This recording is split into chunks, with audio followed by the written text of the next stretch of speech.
بنگال جانا ہوا تھا، بنگالیوں نے کہا حضرت یہ پان کے بارے میں کچھ بھی نہ فرماؤ. میں نے کہا اچھی بات ہے، مسواک کی تفصیل تو کر سکتے ہو آپ، بالکل مسواک آپ بیان کریں. میں نے کہا مسواک اس لیے ہے کہ منہ صاف ہو، اور پان خور کا منہ دیکھو جیسے بندر کا پچھواڑا. سرغا خونا توری شونڈے دا خراب ہو رہی گن بلا سب پان خور کے منہ میں جمع ہے. چو خان دی تو بوے چی بندر شاعتنا کلاو شو بیا بن شو.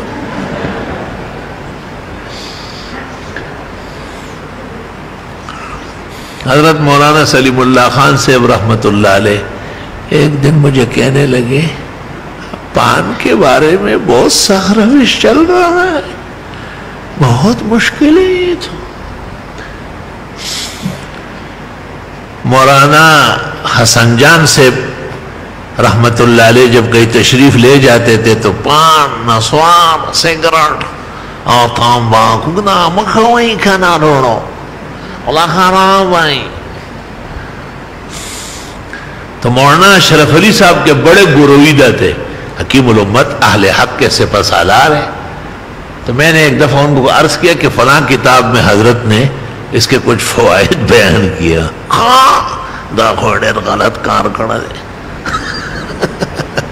دا خوڑیر مت کرنی دے. میں اگوئی چی دا حازمہ خکی ہو دادا ہوا دا. حضرت نے مجھے ایک دن کہا کل کے نوجوان بچے ہو ہمارے اور کتنی بیماریوں میں مبتلا ہے، کوئی پان وان تو کھا لیتے شاید اچھے ہو جاتے. میں نے کہا حضرت آپ کا کیا حال ہے؟ کہا میں تو ٹھیک ہوں. کہا مجھے کہا گیا تھا کہ آپ کو شوگر ہو گئی لیکن میں نے ایکسیپٹ نہیں کیا، یعنی قبول نہیں کیا. میں نے کہا چند مہینے پہلے لیاقت نیشنل میں داخل تھے، کیا کرنے گئے تھے؟ فرمایا ہاں ایک گردہ نکالنا پڑا. میں نے کہا یہ کام کر دیا نا شوگر نے، آپ نے اسے ایکسیپٹ نہیں کیا، اس نے آپ کو ایکسیپٹ کر لیا. لا الہ الا اللہ تعالیٰ ان بزرگوں کو جنت الفردوس نصیب فرمائے. وہ ہر اعتبار سے صادق اور برحق تھے، ہمارے فخر و شکر تھے، ہمارے فخر و شکر تھے. گزارش یہی ہے کہ نہ کریں یہ آپ.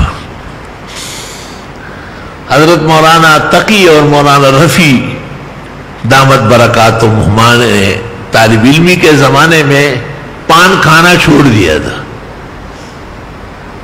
ایک واقعہ سنا رہا ہوں آپ کو. اس زمانے میں مولانا سلیم اللہ خان ان کے ہاں پڑھا رہے تھے، فاروقیہ کا وجود نہیں تھا اور وہ ان کے جچے تولے حدیث کے استاذ تھے. ترمذی شریف انہی سے پڑھی ہے. مولانا کو پتہ چلا کہ مولوی رفیع و تقی دونوں نے پان چھوڑ دیا ہے، تو اپنے گھر پر دعوت کی اور ان کو کہا کل دوپہر کو میرے ساتھ کھانا کھانا. انہوں نے کہا اچھا جی بہت اچھا. وہ دونوں گئے اور بڑے فکر کے ساتھ کی کوئی خاص بات تو ہوگی، کوئی شکایت وغیرہ نہ ہوئی. استاذ کے بارے میں بہت خیال رکھا جاتا ہے، وہ بڑے استاذ تھے وہ. تو انہوں نے کہا دیکھو ہم نہ فلم دیکھتے ہیں، نہ افیون کھاتے ہیں، نہ ہم شراب پی سکتے ہیں. ایک پان تا سنا ہے آپ دونوں نے، اس سے بھی توبہ کر لی. چنانچہ ان دونوں نے دوبارہ شروع کر لیا.